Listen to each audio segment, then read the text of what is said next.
6 p.m. Please rise to pledge allegiance.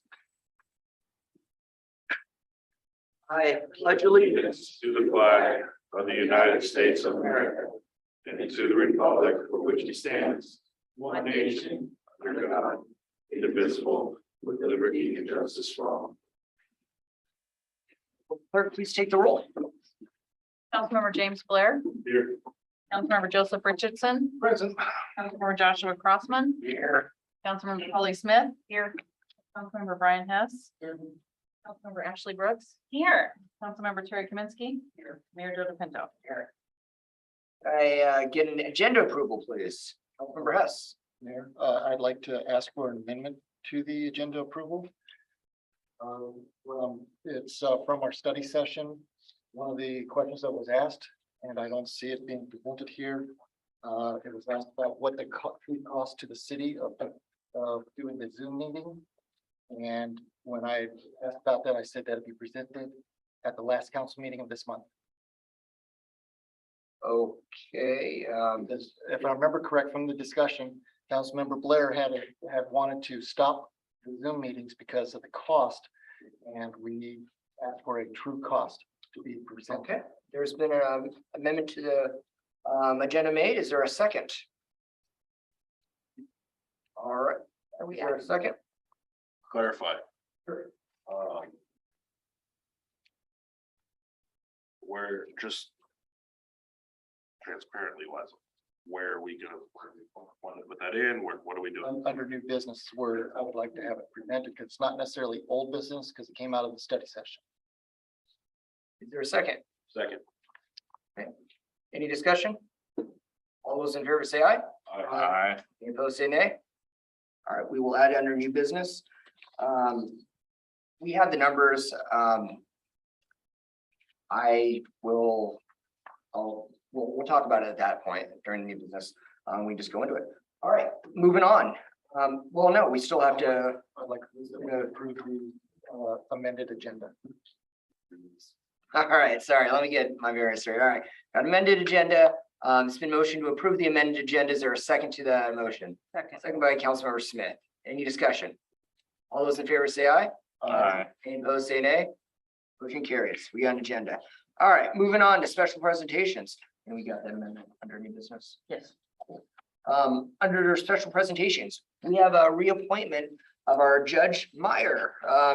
Judge, if you wouldn't mind, come on up and we will go ahead and do the oath. We'll get you along the way. And I will. I'll just back up. There we go. There we're on camera. All right. Please raise your right hand and repeat after me. I, Thomas L. Meyer, I, Thomas L. Meyer, do solemnly swear do solemnly swear that I will support the that I will support the Constitution of the United States Constitution of the United States and the Constitution and laws of the state of Washington, and the Constitution and the laws of the state of Washington. and I will faithfully And I will faithfully discharge the duties of the office discharge the duties of the office of Judge of the Municipal Court of Judge of the Municipal Court of the City of Yelm, Thurston County, of the City of Yelm, Thurston County, Washington, to the best of my ability. State of Washington, to the best of my ability. Subscribed, sworn to me by this on this 25th day of October 22nd. Thank you very much, sir. Your Honor, thank you very much for appointing me. If you wish to say anything, I'm not going to bore anybody with a lot of things. I just want to thank you. I perhaps outlived my usefulness here, but I'm glad to be of service to the city for another year. I try to repeat everybody with respect and dignity, even if they sometimes don't deserve it. And I also try to listen as much as I talk. And as Sonia knows, that's very hard for somebody like me. But I want to thank you very much, and I'll let you get on with more important business. thank you, sir. Mr. Mayor, thank you again. Appreciate it, Judge. And Judge Myers has done a good job for us over the years. What year was your first year here, sir? If you don't mind me asking. September 29th, 1992. Thank you so much. 30 years. Your service to the city of Yelm and continuing as your Judge of Yelm. I hope I live another 40 years. But hey, thank you all very much. Take care. Have a good evening. Thank you, Judge. All right, moving on to item number 4, public comment. We do have one card filled out. Is there anyone online? If you would raise your hand online, please. If not, we will go ahead and move on to the in-person. Tim and Kai first, please, step to the podium, state your names and, what you have to say.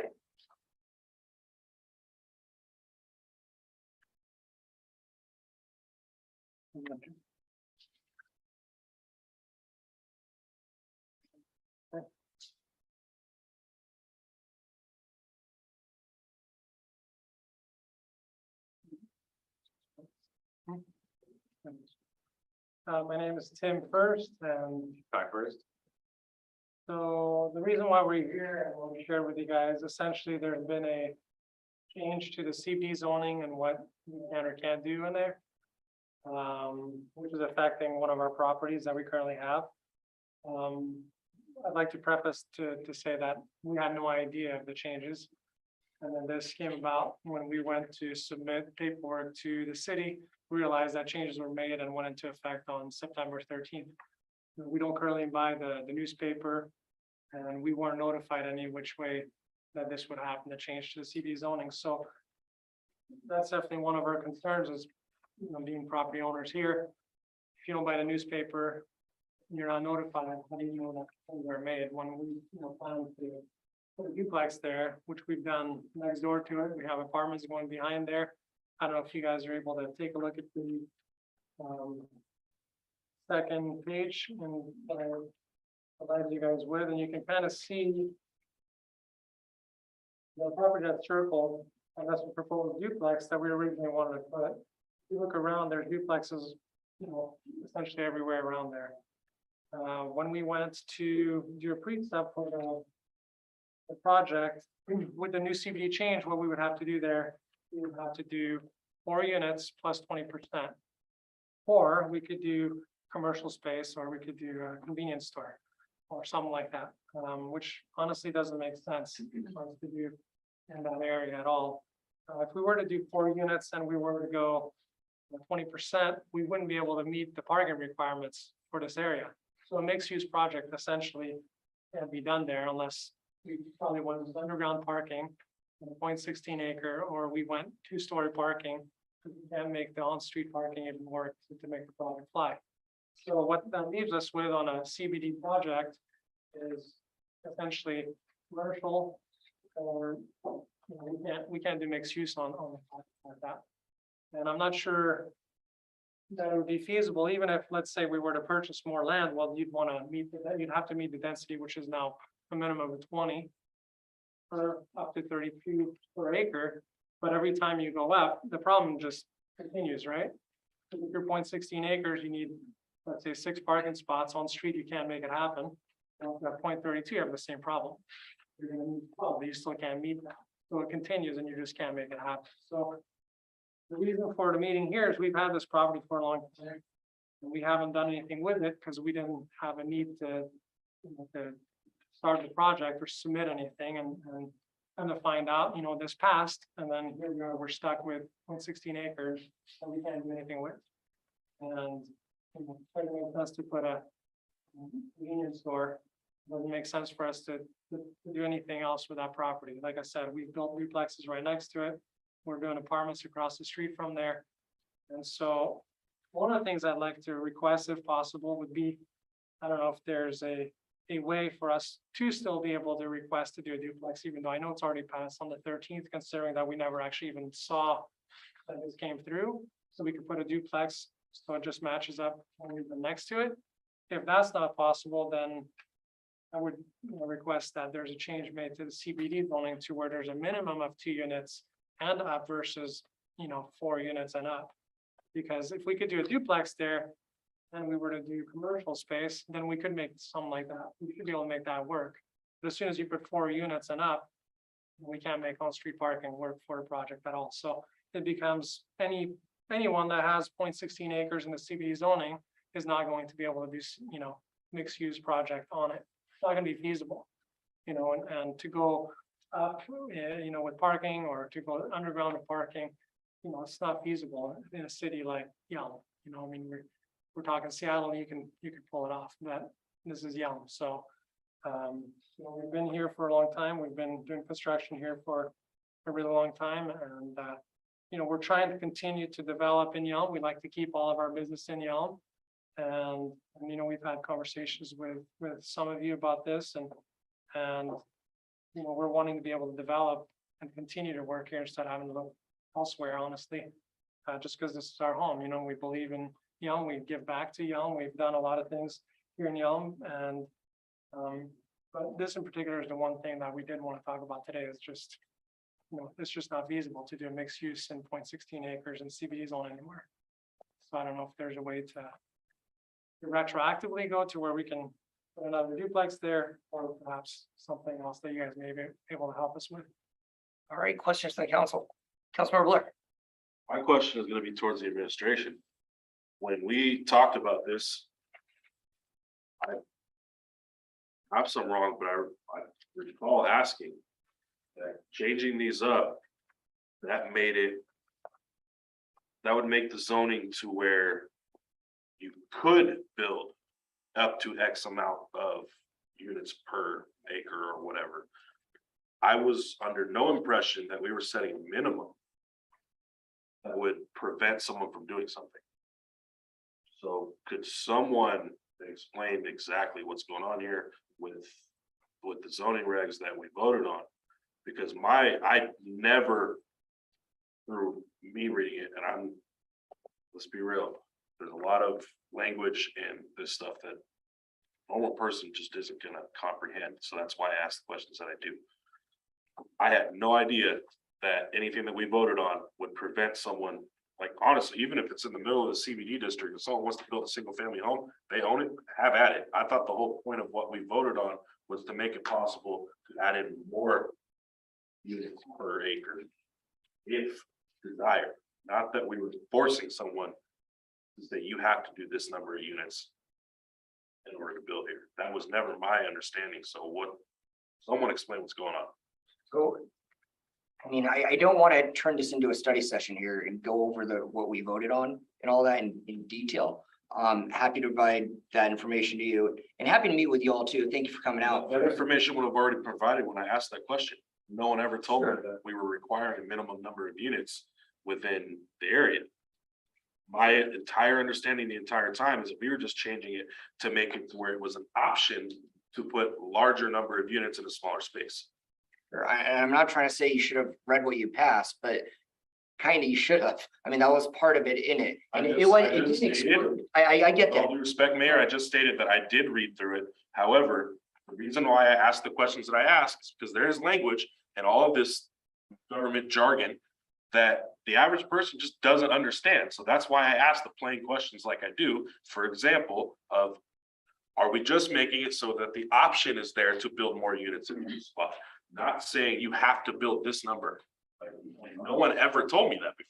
Sure, and I don't agree with the statement they made either, that you're suggesting that it does prevent certain areas. I want to let Cody explain a little bit more, but it also expands in areas too. Like today, we also had a person come in with a $25 million development now that he can do it. Yeah. So there is, it does create more density. That's the whole goal of the CBD, is to create more density in that area. So we can have the single family homes on the outlier layers of it. But I want to go ahead and let Cody speak towards the actual, what we changed, did not change. And again, this isn't meant for a study session, but we'll indulge the council on this one. Councilor, we'll get to you right after this, if that's all right. Yeah, so discuss the change directly to CBD. What council had passed was to remove single family detached dwelling units, which includes duplexes. And I know council had recommended that we don't want any more duplexes or single family homes in the CBD. And so that was the change that happened. There was always been density requirements CBD since the dawn of time at the city. It was R16 was before, where you had to build 16 units per acre. No give or take anyway. We made it more dense, allowing you to build 20 to 32. That's coming. That change is coming right before you today. But we just got rid of the single detached family dwelling. That's the duplex single family home. You can't build those anymore in CBD. That's what council voted on. We literally took that language out that said single family dwelling. You can't build it anymore in CBD. That was the change that council voted on. That's what making the duplex not be allowed to be built. That part is a single detached dwelling. Thank you, Cody. Let's move on to Councilmember Crossman. And then more of a comment. You guys are new to the building trade. And so has been in progress for a while with the planning commission. I would advise, especially owning property in Yelm, you guys pay attention to what comes before planning commission, because it goes to planning commission before it comes to us.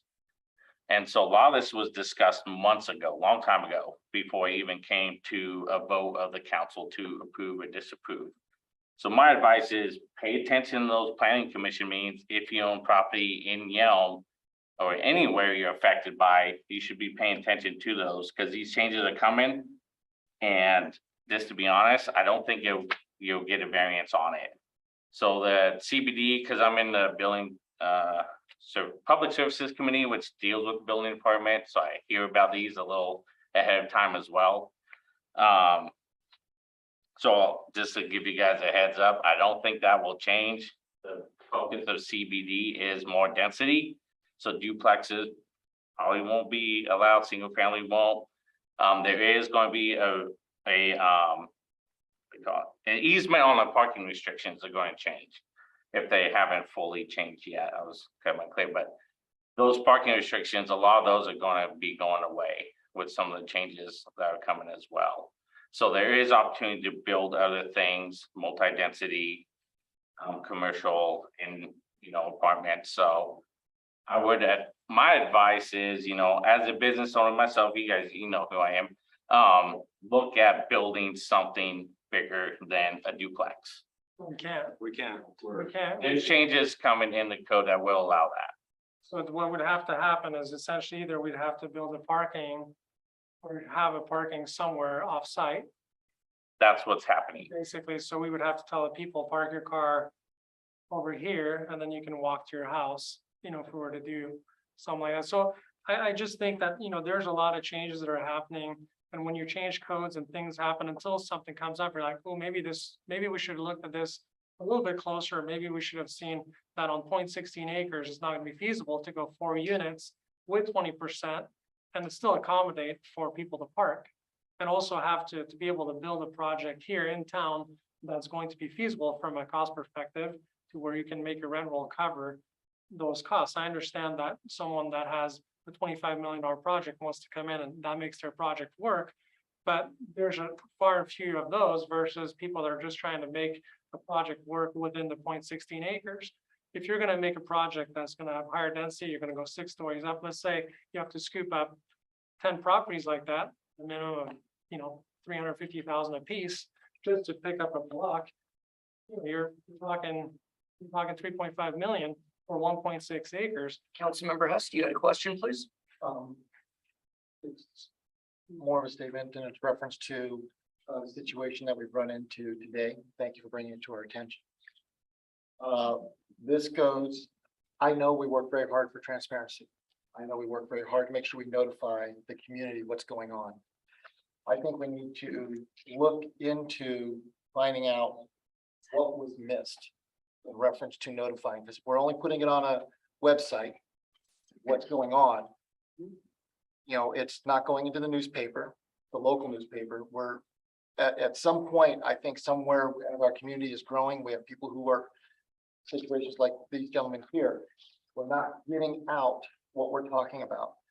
And for you, if you've been here long enough, for the past 15 to 20 years, the central business district has been discussed, has been planned out, has been having multiple drawings showing a development along the lines of building up a little bit and moving away from the single family homes and that situation. As Councilmember Crossman put it, I think it's gonna be very hard to get a change or an exception on this week, because if we give you the exception, then we're gonna have to start looking at how many other people do we give the exceptions to. We will take it under, I'm sure we can take it under advisement when it comes up. We can look at it and try to figure out what's the best thing to help out with the cities, what the city is doing for development and what's been planning for the past 15, 20 years, as well as to help you out as the property owners. But that's the situation we're in right now. Well, yeah, and I think that what I'm proposing essentially is, if we can't go retroactively, maybe to look at the option of a duplex and commercial space. So instead of having to be 4 units, now you're saying two units enough as long as you incorporate the 20% commercial so that you can actually make it feasible to do a mixed-use project on 0.16 acres. So I'm not asking for a special favor per se, but I'm saying maybe we could look at a better option on CBD to do mixed use that actually will work versus having, laws that will, or, codes that will make it to where it's not gonna be possible to make it happen on 0.16 acres, which the majority of the people that own in CBD only own 0.16 acres. So essentially, no one's gonna be able to do anything there unless they scoop up, Councilmember Richard, and just to answer Councilmember Hess, we did notify property owners in the CBD. Okay, as I said, that's one of those things of trying to figure out. How are they notified? I don't remember. Likely email. So if there was an error on our side, I do apologize for that. We didn't communicate that. I thought you were because you were just in here a few weeks ago chatting with our city about maybe it was different stuff Yeah, so I didn't read, It was the unrelated. property's in my name. related. I didn't receive a letter or anything, so I had no idea. yeah, we would have known we were We've receiving. been doing commission meetings, at least what? 3 of them, I want to say that. It's been the past 5 months that this has been under discussion. And so, I mean, this is a good point for us to learn, to be able to communicate better with the property owners, especially that are going to be impacted. But we'll move on to Councilmember Richardson and then Kaminsky and then Crossman. So I'm trying to understand everything here too, and correct me if I'm wrong, because it sounds like a parking issue slash a duplex issue, but then on chapter 18.35 of the central business district, if we go to 27 page in the agenda, there's a point here, maybe I'm reading it wrong, but it says minimum parking requirements may be waived where on-site parking is unachievable and on-street parking is available. So is that part of that? Is that an exception to what they're asking? Or that's in there, if I'm reading it wrong, that's what it says, or is it based upon the fact that there's a duplex and then we voted that out? But if they're still wanting to build, is that not in there that it can be waived? Not sure. Well, the thing was, if we went with 4 units, if we can't do on-site parking, we'd have to look at on-street parking. But because of on-street parking and how many cars we would need to park, there's not enough on-street parking to park it in front of the 0.16 acres. So essentially, it doesn't work. Councilmember Kaminsky.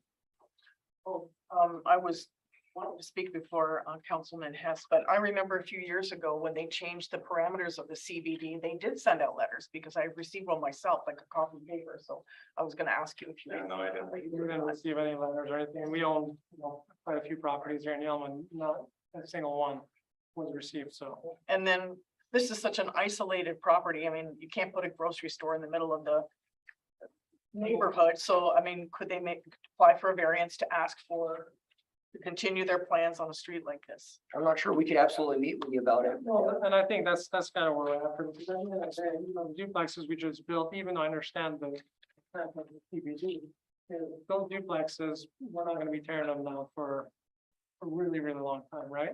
And the apartments even, so for us to do anything other than something of that sort, it's not gonna make any sense. Continuity of what you've already started. Yeah. So that's really kind of what we're after, is just trying to figure out how, coming to you guys for a solution to our issue, which I believe is going to become an issue for other people that want to do mixed use in the CBD zone.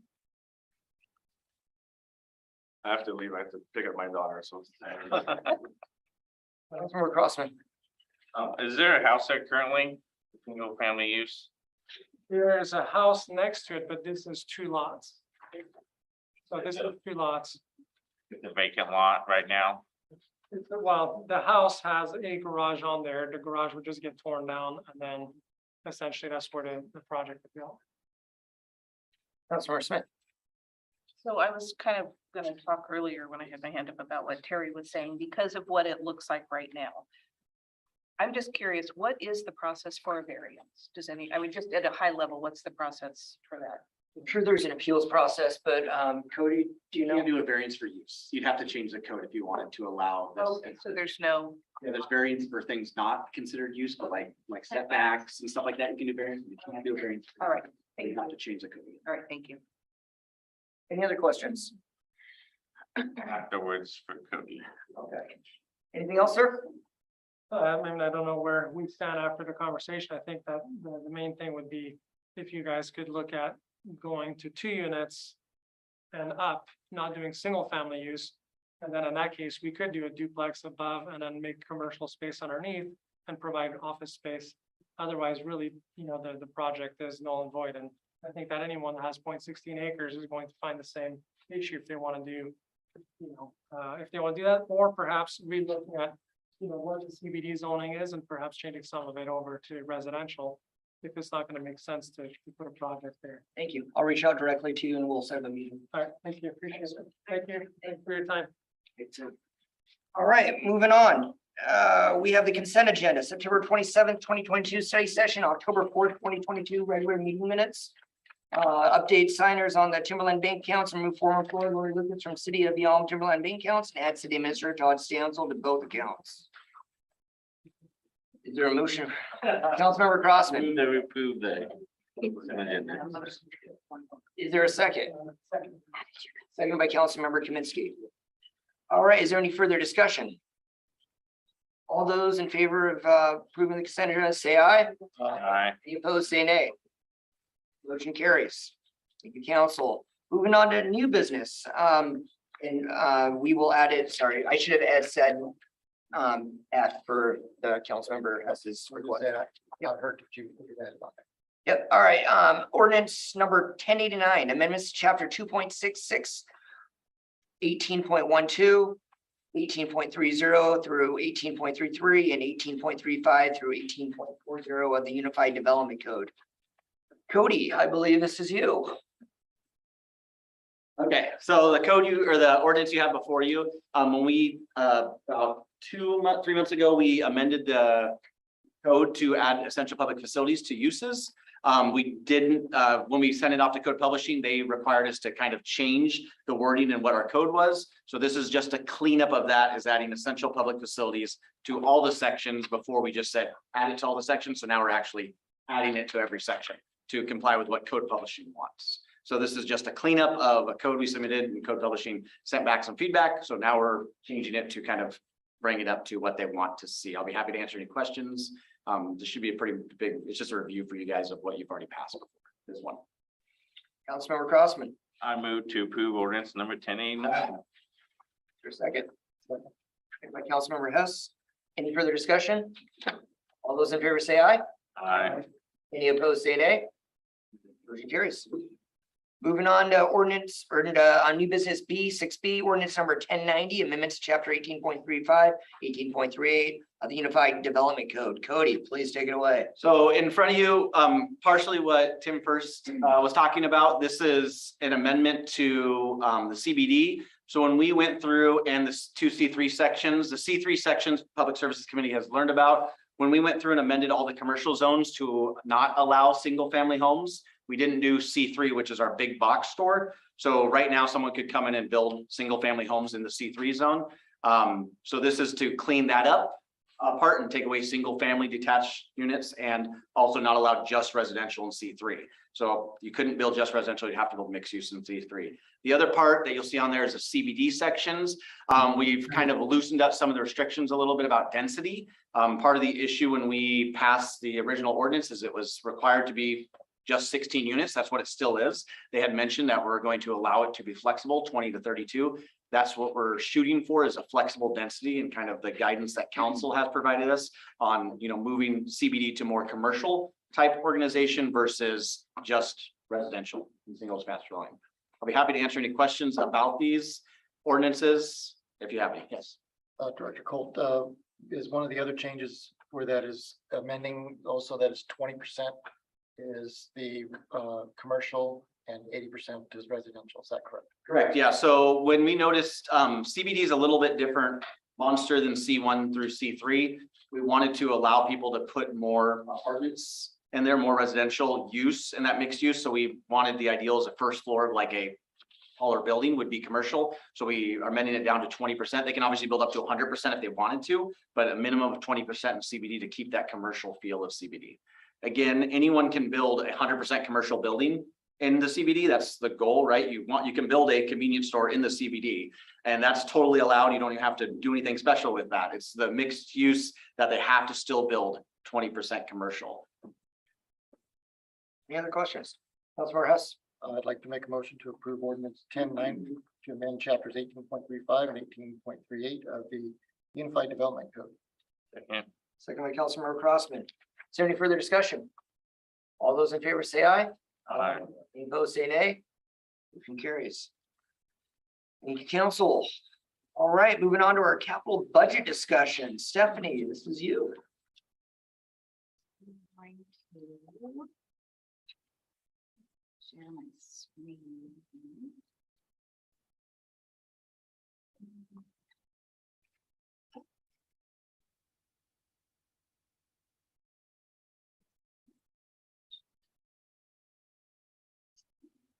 All right.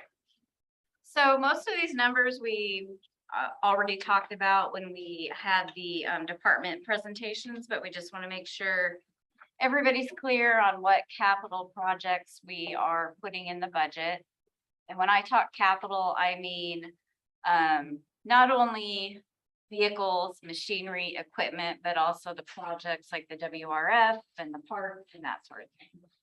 So if you have any questions, let me know. Otherwise, I'll just go right through this. So in the general fund, we usually don't do too many capital projects, but as you'll see on here in the 2023 column, we talked about this before. We have the reader board for 20,000. We have 155,000 earmarked for 2 new police vehicles. These are in addition to the vehicles that we already have. And then speed signs, I think 2 speed signs. Yep. And those police vehicles would be completely outfitted police vehicles. And then we have 100,000 in both 2023 and 2024 for repairs and maintenance of City Hall, public safety, any type of general government building. We don't have any planned expenditures for those, but that's if an HVAC goes out or something like that. We would notify council that that incident occurred and that we needed to make that expenditure. It just makes it so we don't have to do a budget amendment. We would inform council, but we have that in there in the general fund. All right, moving on to the municipal building fund. In 2023, we've talked about all of these, I believe, but the City Hall update in this building, adding 2 confidential offices, not officers. Offices for myself and the city clerk. And then we have 650,000 for the dog park and the WRF access road. Yelm Prairie Line project, we have 114,000 and 350,000 for stage and pavilion lights, benches, and rekeying the community center. And that's all over at the city park. Just on the 650,000, in case you're wondering, it's a lot of money. It's the vast, I think all of it is from that CDBG grant. Thank you for that Yeah. clarification. And I only showed the expenditure side of this. Obviously, we're not going to bring forward anything that we don't have funding for, whether that is grant money or REAP money or impact fees, and that sort of thing. In fact, we've had many discussions because I won't let them put anything in the budget if they don't give me a funding source for it. Right? Yeah, I had to open my checkbook a little bit. So in the road and street construction fund, in 2023 and 2024, we have general sidewalk construction monies. Dropping down in 23, we have 80,000 for the 2nd Street sidewalk construction. We have 365,000 for annual pavement preservation, 20,000 for the PMS citywide evaluation, 110,000 for the ADA sidewalk ramp, and 1.36 million for the one-way Publix downtown corridor project. We don't have a lot of projects slated for 2024 just because we need to get through 2023, and if projects roll over, they will, or as new projects come up or new funding comes up, then we would bring those forward at a later date. In the water capital improvement fund, 2023, we have a 350,000 for water buildings and structures.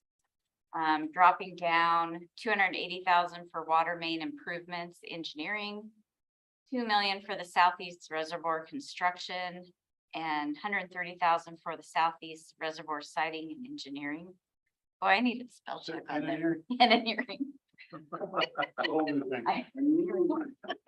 I'm a numbers person. She was great with the numbers. And she did send this to me first, so. Yeah, Well, that explains. Yes, it is on me. and we do have Pat here to back me up on it. If you got questions on any of these items, I can explain. You know what? You guys hired me. I told you I couldn't do PowerPoints. Moving on. Moving on. 2024, we have 1.8 million for, again, water main improvements, construction. 2 million for the Southeast Reservoir construction and 170,000 for construction inspection. Section? Yeah, Yeah, that's right. it's fun. Oh, dear.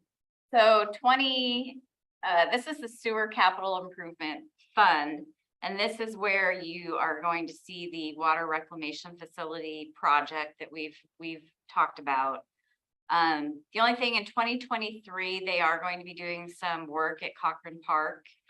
That's the first section up here. And then you drop down to the WRF phase 2 upgrades, and there's Schedule A and Schedule B. I don't know if you have any questions on that massive project. Pat and Cody are here. It is a large dollar project. We have secured the funding for the majority of the project, so. Any questions on that project? The only question I have is reference, reference the Cochran Park. Is that, when that gets done, Cochran Park is complete? Or, okay, thank you. Unless we have more fountains we want. Yeah, Cochran Park will be great. Yeah, this is the phase 2. Lodge, yeah. Phase 1 already. No, we'll finish it. Good question. So to wall in 2 offices is 50 grand. It's an estimate. We think it's gonna be less. We did have an estimate. Yeah, we had an estimate this year and it was 30. I think it was 30, and that most expensive part was just the HVAC part of it, because that's the HVAC in that building is all in this building. So you have to individually pipe those 2. That was the most expensive part, and then a little bit of electrical work because one of the lights runs right where the wall's gonna go, so you have to move the light. So, Any other questions? one more fund. Equipment rental and replacement capital purchases. Again, we talked about most of this. Doesn't really help that I didn't have the titles on here, Cody. I can Name them. Yeah, I can. Go ahead and name them. So the first one is admin, so city hall. The second one is the police. The third one is water, second one is sewer. Fourth one is sewer, fifth one is street sweeper, and the last one is parks. So streets is the fifth one down there. That helps you out at all. So that's really it for all of the capital that we have planned. I know we've talked about most of it before. I just wanted to make sure it was laid out and clear in everybody's minds. Councilmember Crossman. I'm just gonna restate, I'm not a fan and I oppose a Weeda board $20,000 expenditure. I don't think it's worth it. Councilmember Hess. Reference the vehicles, not the construction, but like I take it the admin one and then the streets one are like normal pickups, those kinds of vehicles. You want to go back to it? Left, press the left arrow on your keyboard. And then the 12,470, and then we come down to 31, the 30, and then the 27. Those are normal vehicles, Yeah, correct? so the 27 is F-150, 1500 type vehicles. So with enterprise, if you, Councilmember Blair and Kaminsky, remember this, the other ones you may, if you were watching the council meeting, we signed a contract with enterprise to do all of our vehicle fleet. So we lease vehicles from enterprise and then they rotate them in and out. So instead of seeing, normally what you would see is like $100,000 for buying 3 trucks or 2 trucks. So now you're seeing the lease payments. That's what these are. So Bottom one is the F-150, 1500 type vehicles. The street sweeper is number 2, and there's one F-150 in there type vehicle. The 30,000 is for 2 F-150, 1500 type vehicles. The 31,000 is for a service body truck, so a bigger truck for the sewer department to go out and do maintenance on, not like a pump truck, but one with equipment and pipes and stuff that they can do maintenance. And then the small admin vehicle is a little electric bolt that they have that our admins drive around, so it's adorable. Thank you for that clarification. Any other questions, council? Alrighty, and this was just for a presentation, so there's no councilmatic action on that. We'll be moving on to item D, which is also Stephanie, for the public hearing on ad valorem. Welcome, yeah. This is exciting. All right.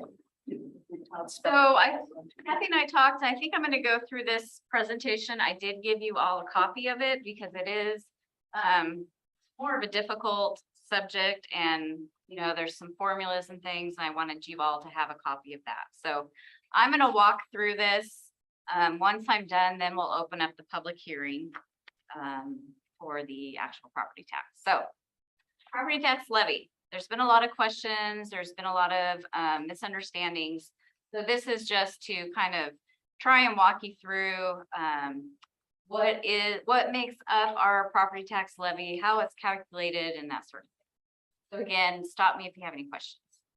So this graph actually shows you what a citizen within the city would pay for their property taxes.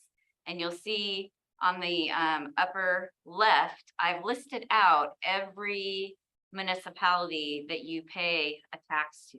So it comes to a total of 1098. And then the graph is just a graph of these numbers. So what you see here is $2.68 per thousand is paid to state schools. Another $3.67 is paid to the Yelm School District. Then you have Thurston County, you pay to Medic One, the port, cemetery, the PUD. And then the bottom 3 numbers, this is where we live. This is City of Yelm, and these are 2022 rates. Was $1.27. Timberland Library was 29 cents, and the fire district was $1.50. Councilmember Hess. That's per Thousand. thousand. Okay, I just wanted to. So when I'm working with the property taxes and we're setting levy rates, we're really paying attention to these bottom 3, because these 3 municipalities, the city, the library, and the fire, we all have to live under a maximum of $3.60. And we've talked about that before. Fire, which is the blue, they can only go to $1.50. They are maxed out. The city is the green. We can max out at $1.60, and the library is the red. They can max out at 50 cents. 3 together make the $3.60. So this, again, when looking at 2022 rates, this is where we all are. So as I said, we have a maximum of 360. The city in 2022 was at $1.27. The library was at 29 cents. The library or the fire was at $1.50. So that means there's 54 cents in this pie that's available capacity. But the only 2 entities that can use that capacity are the city and the fire. Or library, sorry, because fire is maxed out. So the only way that we could increase more than 1%, or that the library could increase more than 1%, would be to go to the voters. We can't sit here tonight and say, well, we want to increase 12%. That's just not how the RCWs are written, not how it works. You have to, even though there's a 54-cent capacity, if the city or the library wants to increase more than 1%, they have to go to the voters. So this RCW 84-55010, that is the 1% limit factor. So each taxing district, whether you're city, county, town, library, fire, whatever, is limited to a 1% increase. The only other items that are statutorily allowed to increase the taxing district's levy would be new construction, property improvements, increases in assessed value of state assessed property, or increases in assessed value of wind, solar, biomass, geothermal facilities, which generate electricity and are not included in the preceding areas list. I don't think we have any of that. So, nowhere in the statute does it state that a taxing district may add in additional taxes foregone by other taxing districts. Which means that if we don't go to our $1.60 capacity, that doesn't mean another taxing district can swoop in and take our capacity. And that was information provided by Eric Lowell at MRSC. So there's been some misconceptions on and how 1% is calculated. The 1% is calculated on your prior year levy dollar amount, not your prior year levy rate. So in this slide, I show at the top 2022 levy facts for the city of Yelm. Our levy was $1,559,000. Our assessed valuation was $1,225,000. You see that? Our levy rate calculated to $1.27 per thousand. Yes. The 2022 AV, that is within city limits, that is the assessed value of all property in city limits. Right, provided by the county assessor. So if we wanted to take 1%, which we did not include that in this budget, I'm just doing this just to educate people on how it's calculated. So if we wanted to increase by 1%, we would take our 2022 levy dollar amount, which is the $1,559,024, and we would multiply that by 1%. That gives us $15,590. That would be our 1% increase for 2023. So in the bottom, I show you what it would be if you could apply that 1% to your actual levy rate, which is not allowed. You don't do it that way. But you can see if you do the math here, if we take our 2022 levy rate of $1.27, we multiply that by 1%, that gives us 0.01272. We multiply that by the assessed value, divide by 1,000, that would give us an increase of 20,301. And it's higher, right? And that's not the way you calculate it. So whenever somebody's saying, oh, we're going to take the 1%, they're doing 1% of the prior year levy amount, not 1% of the prior year rate. Does that make sense? So this is our proposed 2023 levy. So the first row, the 2023 assessed value is $1,596,237,125. Our 2022 levy basis for calculation, this is our starting point, is last year's levy dollar amount, the $1,559,000. We are not recommending the 1% increase. So regular levy would be $1,559,000. But if you look at new construction assessed value, the auditors, Thurston County assessors has told us we have $45 million in new assessed property that come on the assessment rules. So we take that amount and multiply it by last year's levy rate. And that tells us that we are getting an additional $57,000 just from the new construction, which is new construction that we are now providing services to, right? We're providing police services, we're providing utilities. We're providing all of these services, so that's why we can increase our property tax. So that was on last year's levy rate, right? Right, you use last year's levy rate to apply to the new assessed values coming onto the assessor's tax rolls. So then we take our regular levy amount, which is 1,559,000. Add the new construction. And then they have told us there's $44 in prior year refunds that we add to it. So our proposed 2023 total levy amount is $1,616,561. Make sense how that calculates out? Now, I don't have the final numbers from Thurston County, so this might change a little bit. Usually what changes is assessed value. So I'll plug those in and we'll come back with the final number. All right, any questions? I'm still going. Oh, I thought you were gonna do the public comment part. Okay, no. This is what everybody wants to see. The part, yeah, we wanted. So everybody wants to know how much they gotta pay. So I've calculated out what our levy rate would be. So the number I just told you would be our levy amount, our dollar amount. We divide that by the assessed value that was given to us. Take that number, multiply it by 1,000. Our new levy rate is $1 and rounding up 1 cent. Does anybody know why our 2023 proposed levy rate is less than our 2022 levy rate?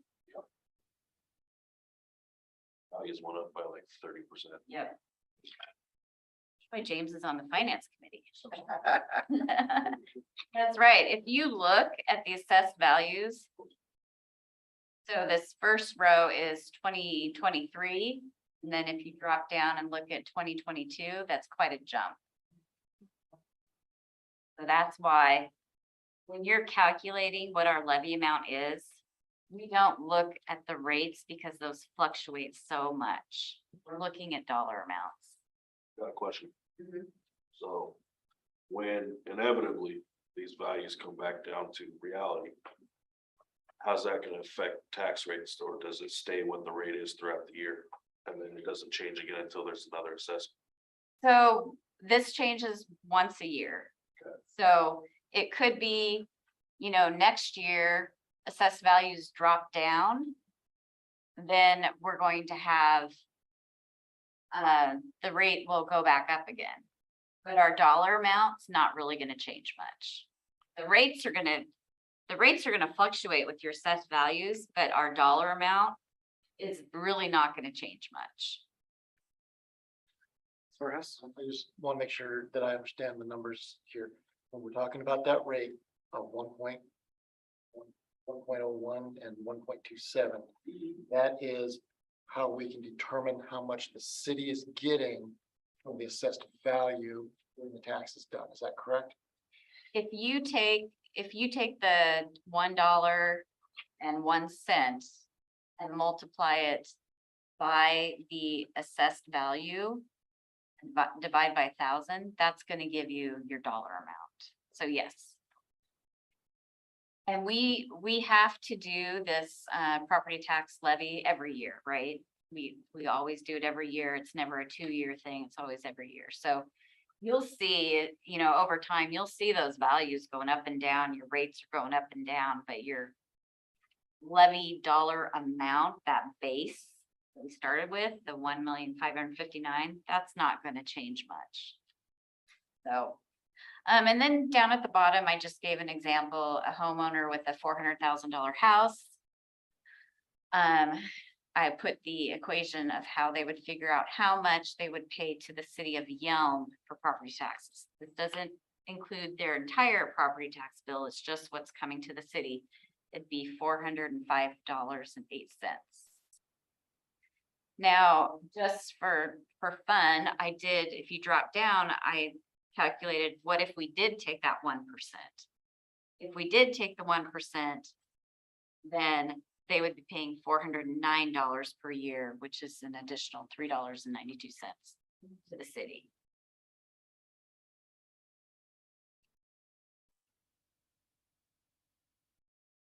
Your question, Brian? I figure with 1%, the 0.001 got added. So what I did is I was gonna say 1.02. I had to figure out a new levy rate. Oh, okay, So I took this 1,616,000 and I added that 1% that we calculated, got it. Okay, came up with the new levy rate. So thank you. any other questions? Just to clarify. So the 1,559,000 or 500, yeah.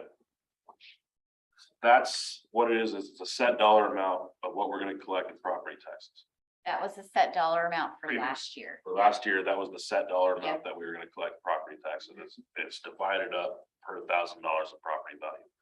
Now, the assessor came in and said, you have 44 million, whatever it was, Yeah, in and new. new property. So what that is, that's all new construction since the last assessment. Right. So we're applying the same number to that amount of property. Right. Value and adding that number to the levy. Exactly. Question I have in reference to including that 1% increase. Right now, we're looking at receiving for the city, it's the 1,559,000, or are we looking at receiving We're for 2023. 1,600,000? Yeah. Okay, so we don't, that's how much we're going to receive. If property values, because the housing market all of a sudden cools down, property values start to drop, the assessor drops that. That's going to affect that, and that will actually start dropping in value as well, correct? If we stayed steady, in other words, no new construction, everything stayed the same, and the assessed values is, It wouldn't drop your rate. Your rate would change. Your base amount, your base dollar amount is not going to change next year.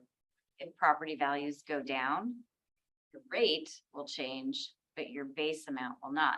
Now, when the recession of 08 happened, what we saw is that people were not paying their property taxes. So we were not collecting our full levy amount. I was with another city, so when I say we, I'm just, I lived through it, but. So that affected the property tax amount we were collecting for all of the foreclosures back in that recession. I'm just trying to understand that if the assessed value starts to drop, it's gonna change the rate, which when the rate changes, that will change how much we will be getting collected. Correct? Because I'm trying to understand how you can say if, let's say, 2023, that's the assessed value, but then 2025 comes around and we're back down to 2022 assessed value, how you can say we're still going to collect 1,616,000 or more. Because that's our base dollar amount, right? So that's how our equation is starting, with that base dollar amount. So whether we divide that by a larger assessed value or a lower assessed value, it's going to change the rate, but it's not going to change that dollar amount. So So then, we can work it out okay, afterwards. as I said, I'm just trying to understand, for the homeowner to have an understanding of their property value starts going down, their tax rate should be, how much they're paying should be going down. And that doesn't, and when that starts happening, I don't understand how we're still collecting the same amount when people are starting to pay less. That's what I'm trying to understand. Stephanie can have a one-on-one with you. if you Yeah, want. well, Okay, I will be glad to. Councilor Valera, do you have a question? I was just gonna say, I think this specifically works different than other property taxes. We're not we're not instituting a per thousand tax rate, we're instituting a flat dollar amount. That dollar amount is what gets collected. And the rate is just really, in my opinion, just seems like semantics, but our only rule is that rate can't go over $1.60. The only point when that rate's gonna go over $1.60 is if somehow property values drop 70% over. Only at that point would I think we would get screwed and we're actually. So then you'd be topped out. So the fire district at $1.50, they're topped out, right? So if assessed values start fluctuating significantly, and they can't go anywhere, they're stuck. We have so much leeway, right? Because we're not maxed out. That we can fluctuate a little bit. So is that a That gives us a buffer. If there is like a major downturn, like. Revalues. As I said, I'm just trying to understand for the property owner to have an understanding on when their assessed value all of a sudden is dropping, why their tax rate's not dropping. Because Well, let's do a one-on-one and right, that's why I said I'll gladly do the one-on-one, but if we were to, as I said, if we were to take that example, that $400,000 house is taxed at this particular amount, and all of a sudden that $400,000 house becomes a $200,000 house, and they're still paying the same amount, I can see a lot of property owners going, please explain. Because that means you raised my tax rate. Any other questions? Councilmember. So Kaminsky? Stephanie, you're saying that flexibility point puts us in a really good position. we are in a very good position. Thank you. Councilmember Crossman. It's a comment for the public, not so much anything. So when you look at that, it's only $392 a year increase. That's a sales tactic used to mess with the psychology. I'm in sales, I learned this stuff. So people it makes them feel good, like, oh, it's only $3.92, but they don't look at that total number when they look at the full increase of, oh, your tax bill is $5,000.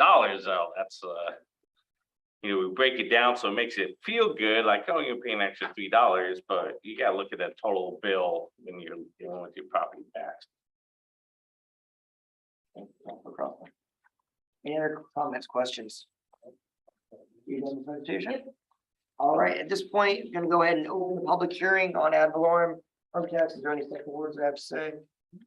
All right, we will take public comment from the audience in Zoom. If there's anyone from the audience that wants to talk about it.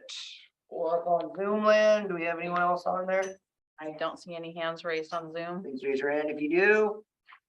Once, going twice, sold. All right, we will go ahead and close the public hearing. And move on to item E, public hearing on the preliminary biennial budget. Stephanie, you're up again. Yeah.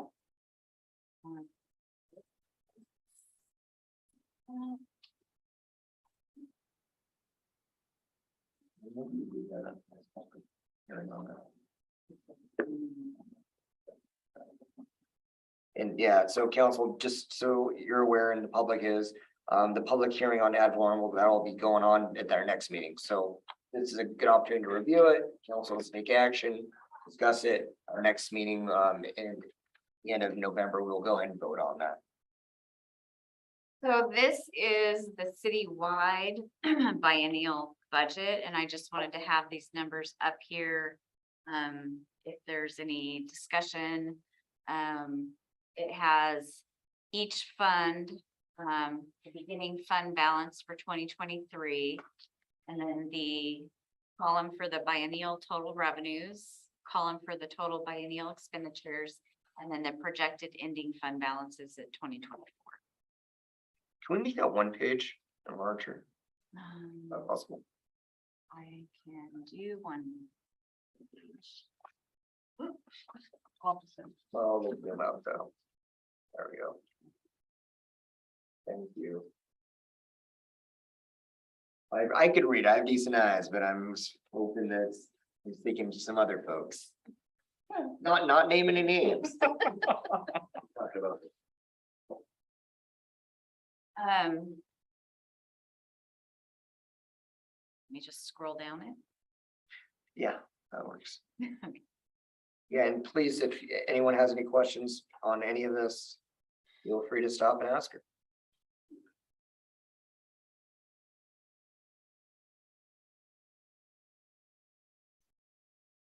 So as you can see, all of the funds are fairly healthy. I would say on the capital project funds, like we've said before, we're always going to have projects that we estimate might be done by the end of the year and they're not, so then we have to roll them over. It's just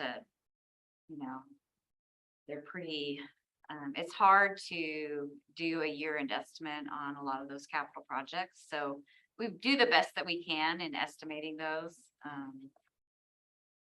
But all of the other funds, the debt funds, we're pretty clear on what happens in those funds. They're all healthy. A lot of them are reserves for bonds. That's a requirement. And then we do have a few reserve funds down here.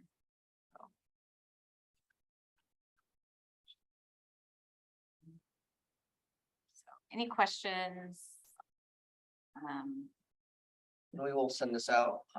We'll be ready by the end of the week.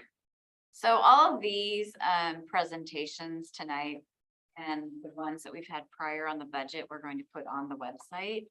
Lynn's going to get this on the website.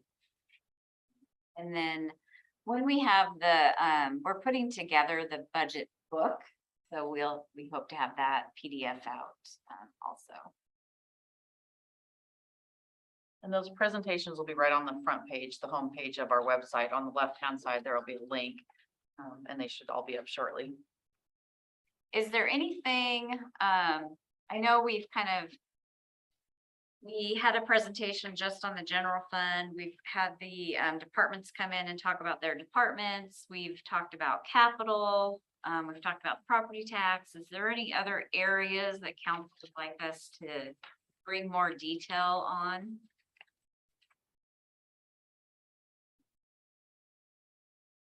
Well, if you have any questions, feel free to get a hold of me.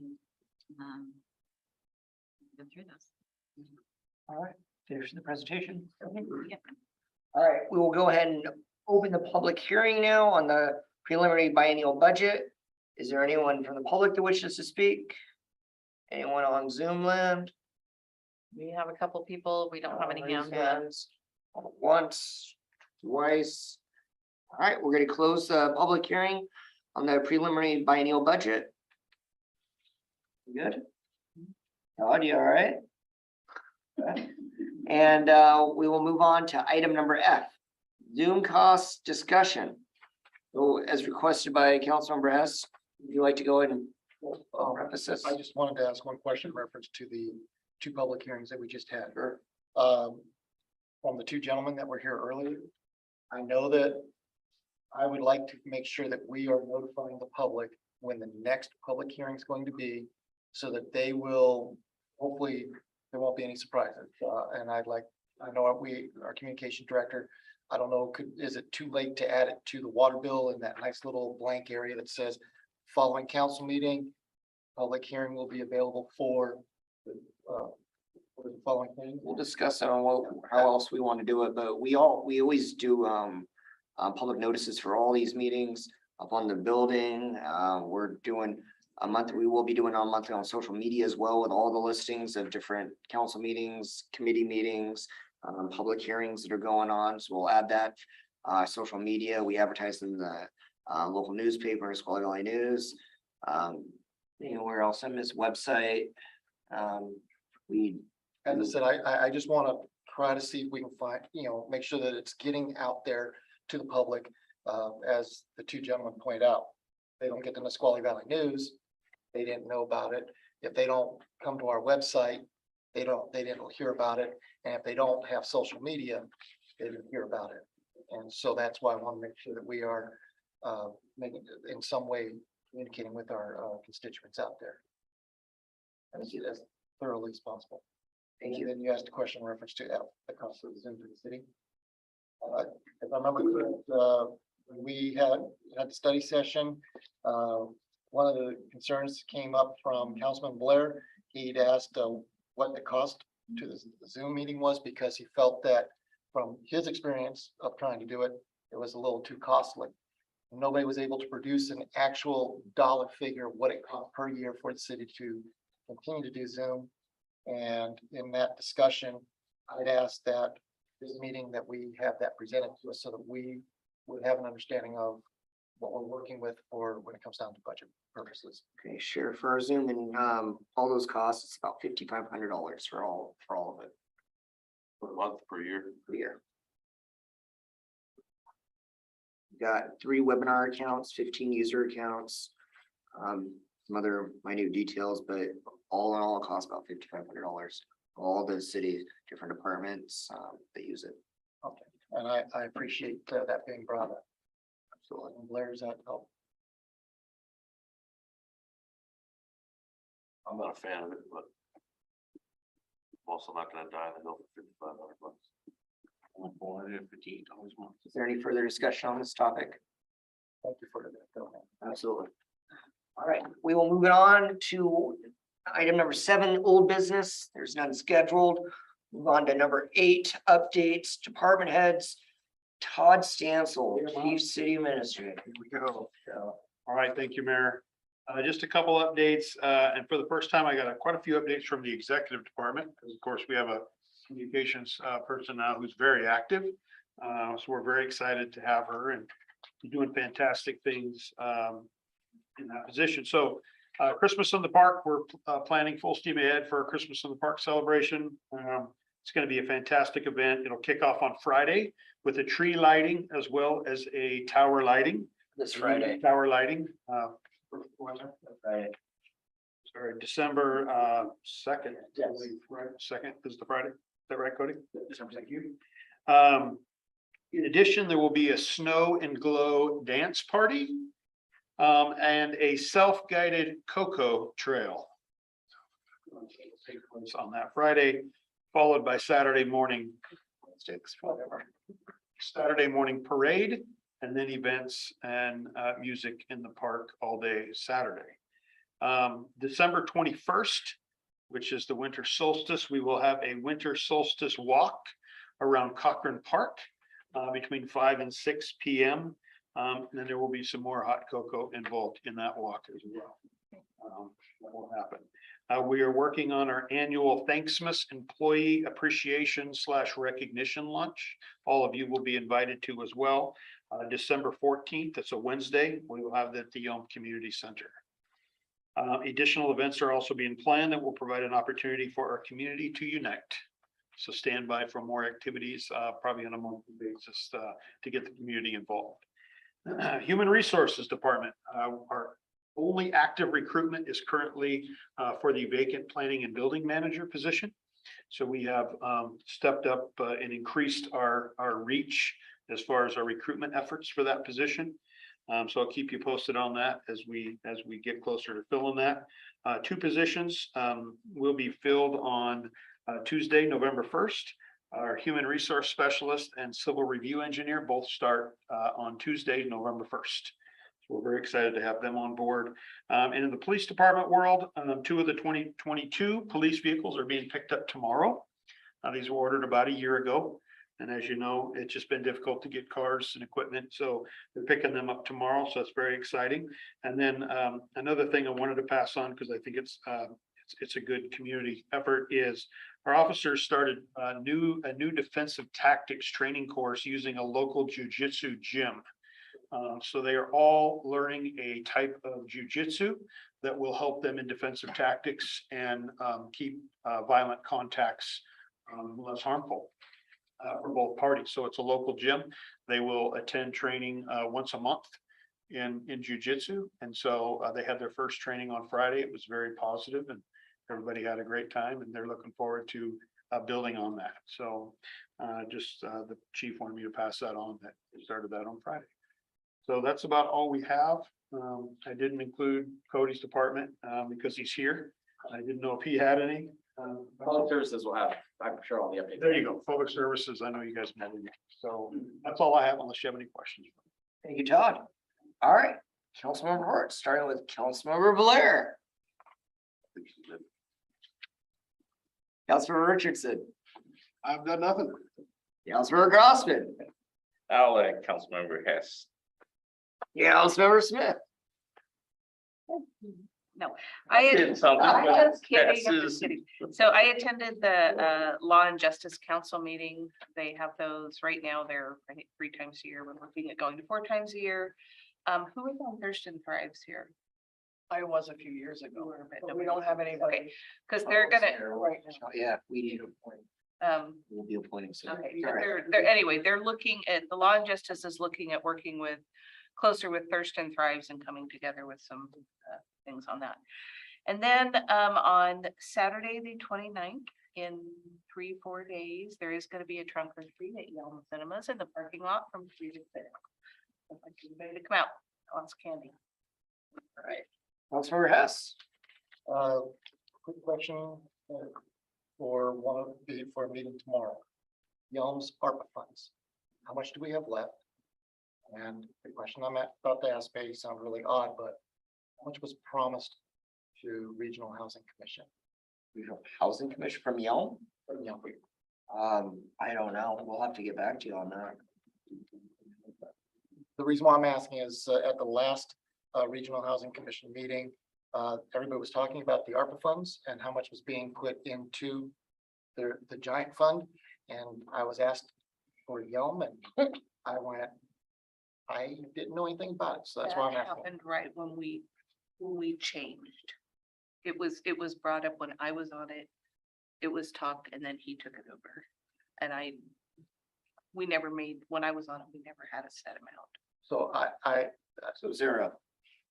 no, as I said, if that's the case, I just need to know because it was asked to me and I asked them to please postpone Yeah, it till it's tomorrow. again, maybe last year there was something done, but as far as I'm concerned, I didn't hear and I mean, Stephanie might have, but I think JW probably, I think he knew about it because I know we had talked about it. Anyway, just. unless there's some contractual, I No, don't. as I said, I was wanting to know because that's what I have to report for. Yeah, no. Okay. As far as we know, no, but we'll check our records and all that stuff, make sure. But yeah, our ARPA money is accounted for. That's out of the Regional Housing Commission. That is the one big thing. They are looking at getting a study done and completed to discuss what's been going on with the I think the right of way removal of the homeless camps that were done this past month plus. They're trying to find out what the costs were and what the effects were of that. So as soon as I get that information, I'll gladly share that. Intercity Transit Authority, nothing new to report at this time. In reference to Public Service Committee, code updates, we covered that already with when we had our action earlier today. Fee updates, Director Colt will be presenting to us the fee updates. The question was, we got clarification on that from the study session. When it comes down to the fees, there's the tow fee. When a vehicle gets towed for not being parked properly, there was a cost to go for an appeal. And Director Colt had asked for clarification and we gave it to him that if they win the appeal, not only do they not have to pay the towing fee, but they get that fee for doing the appeal back. So that is the one change and he wanted to verify that. So that'll be given in next month fee update. Downtown corridor study, discussed that in reference to he passed out some wonderful graphics. I wish we had more to be able to pass out to everybody of what the downtown would look like for doing the 2 one-way streets. And it looks like it'll be a really good addition for the city to have that work done right in this area. It'll open up for farmers market. It'll also open up for events of having events there on a maybe monthly, quarterly, whatever it might be, as well as when we have Prairie Days by having those 2 streets and the way it can be blocked off. We can have more than just concessions. We might be able to see about bringing back carnival activities as well. Another discussion. Okay to bring up about the. Not yet. Hold on. All right, won't do that yet. And then we had discussion about the little pond on the 507 about doing something to re-energize it, make it a piece of beauty to people coming via 507 the community. What he's talking about is Mill Road or Mill Pond, the actual small pond out there that you see coming into Yelm. Off of 507. It's city of Yelm property, so we could do something potentially if we want. Please continue. No, thank you for that clarification. Also with the downtown corridor study, the parking, not garage, the parking lot is what they're going to look at first doing and having it prepared when it is constructed, that we can add levels to it if it shows that there is that need. So we will start off with a parking lot, and if it fills up and it looks like it's something that gets used quite a bit and we need more parking, the way the initial construction will be is that we will be able to add on a second story, a third story, and not have to tear it up and leave through. In addition to that, something that will be presented later down the line is to help pay for that parking spot, looking at a radius around it for satellite parking that businesses will be able to pay into buying parking spots there so they can alleviate the amount of parking spaces they need to provide. So if somebody wanted to develop like at the pho restaurant wanted to get changed and develops, and they say they need to have 10 parking spots, but there's only 5, they can buy 5 out of the parking lot area to help alleviate that cost. And then we had the EIC update. It has to be called the EIC. If he says it 13 times, he gets himself a free Subway 12-inch sub. And so he said it quite a bit. But it's one of the things that's being considered is Yelm Community Schools with their extension program. They need to consider expansion, which means they need to build more space for doing that. And one of the things that we're looking at possibly doing is inviting them to lease from the EIC some space there on a regular basis instead of through the community school having to build another building that will have to go up for a bond. If I remember correct, bonds are for building, levies are for maintenance. Yes. Other than that, nothing else to report. Councilmember Ashley Brooks, sorry, I blame judge your last name without the name play, yeah, Councilmember Brooks, please. And I got my first name too. Thank you, Mayor. My updates, as promised, are after being appointed on October 11th, I attended the community conversations lunch at Mr. Doug's, which was well attended. And then after that, in the evening, I went to the Creative District Task Force meeting. That was very nice at the community center. Then Thursday, October 20th, not only did I have my orientation here where I met IT and HR, but I went on a ride along with one of our officers. So that was pretty amazing. 2 hours of fun. Which officer? Yes, Nissen, Oh, yeah. very friendly man. Yeah. And then today, Tuesday, October 25th, I created a voter registration table with the League of Women Voters at the Yelm High School, where we held a opportunity for students to pre-register to vote. So that was pretty amazing. And then I'd like to add that this Thursday from 10 to 4 is a community resource fair. And that's all I've got for now. All right, thank you, Councilmember Brooks. Councilmember Kaminsky. With regards to Public Works Committee meeting, just for the record, I am not a fan of backing in parking. It would take me way too long to get in my spot. Just want to put that out there. Or at least I need some, no, I can do parallel. I'm pretty decent at it too. I need some I like it. lessons. And also, we did everything that Brian talked about, but we also talked about potentially reigniting the idea of putting the walkway bridge, welcome to Yelm sign over the trail. It's for future discussion. Pedestrian bridge? Yeah, that one, no eye rolling, we like the idea. And thanks to Cody, I was hooked up with Dan from SCI and we had a 1-hour brainstorming session on the Action Housing Task Force Committee. So that was very interesting. And I just wanted to put something out about the unfortunate situation for the First Brothers because they're such a valuable to our community. I was on the planning commission for a long time and I don't remember doing this, and I'm sorry that Marianne is gone from the room now. But when we have our planners and they're looking at a map and they're changing zoning, do they look and go, oh, look at that property right there. This will be affected. It's a vacant lot. And maybe we should reach out to those people or make a list or do something. Is that something that they do? Does anybody know? Do you know, Cody? Do you know, Pat? If that's something they look at, like very clearly and specifically which properties are affected by a change in zoning. Cody, do you want to briefly talk about this? Yeah. So yes, so when we do zoning changes, we announce to properties around there what's happening or the property owners that are zoning changes. Code changes, we haven't, in my term here, given anything to every property owner because there's lots. And so we do minimal code changes. The best thing we've done is using Squally Valley News, which I enjoy at least subscribe to.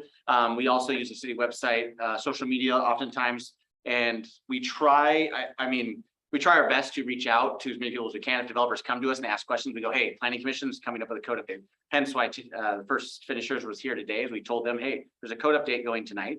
You should come and talk about it if you're interested. And they came and talked about it. So we haven't. Except it was too late. Well, the one that you guys voted on today, it wasn't, but the last one, yes, you're 100% right. But we had started the process for that one in June. And it didn't get passed till September. There was 3 notices in the paper, 2 posts online. It was on the city website. There was 2 planning commission meetings, 3 city council meetings where we had discussed the changes and didn't change them. So I mean, I understand that it might be hard if you don't have any kind of way to reach out to any of those sources. It might be hard to do that. We can do a better job. And I know we're looking at ways to even reach out to more. So we have a subscriber list we've created. So if someone wishes to get planning commission agendas emailed or physically mailed, if they don't have a computer, they could physically get mailed copies of the planning commission meeting. So we have started that. So that is a new thing. And they're the first ones to sign up. So Just when it comes to us, we get such a high level view. And this is almost like a, oh my God, look at that one little island of a lot in the middle that doesn't even make sense. We don't analyze If it. they were doing it, I mean, they wanted to do duplexes, and that's specifically what y'all switched out. I know, but if we would have had a map and said, this is what will be affected, and look at that island of a property, then you might have thought twice about saying, get your permit before we change the code, right? I don't know, it's just the thought. Yeah. Okay, thank you. But, yeah, like Cody said, there was a lot of, and it was a very transparent process that we did over a long time. Throughout this, all like 4 or 5 months almost. We were talking in committees prior to that. I mean, I feel bad that they didn't get it. They didn't get, for whatever reason, the newspaper, All over the place. I get it. But we are trying to improve that communication as well to increase that transparency.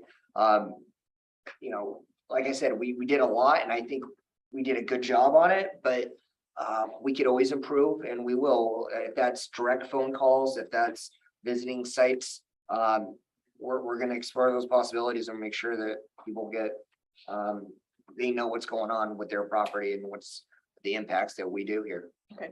Sorry. Thank you. And then one other thing tomorrow for the people in Zoom land, we're still looking for people for the Creative District Task Force. We'll be meeting tomorrow at 6 p.m. in the community center. See you there. Thank you. Thank you, Councilmember Kim. Sorry to bogart that last little bit of your thing. Sorry. You can interrupt mine though if you want. For my report, a reminder of study sessions will be here next week, starting next week, Tuesday, 6 p.m. here in the conference room in the back. We're gonna look at, make sure that it's appropriate for y'all. We'll have the cameras, all sound all set up. We'll consider like a table, another table if this is too small. We'll do all those. Anyway, and sorry, I improved the the social media post. So some of you saw that first, but I apologize. We should have seen it through an email from me first. You got that later that day, just a little bit after, but you should get the info on that. If you have any questions, feel free to let me know. I'll get appointments done for you, Ashley, for your committees. And I'm glad you're onboarded. Besides that, I think she's good to go. So we will get finalize that with different committees. And also attended the steady meeting here in Yelm. So it's last Friday. It was good times over at Mr. Doug's. Then had meetings with the YMCA's, their CEO, still doing those. We'll have a bigger update and I'll update council for the general public here, but probably at our December study session. Probably put that on there if it's a discussion for what's going on with the YMCA and an urgent care facility. So that will be good. Other than that, meeting with local business owners, talking about local crime, encouraging them to press charges and encouraging them to trespass folks that they don't want there. We're not gonna,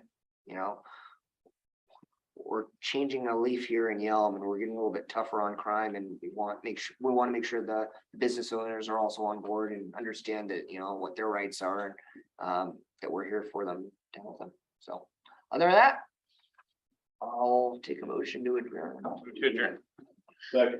All in favor, say aye.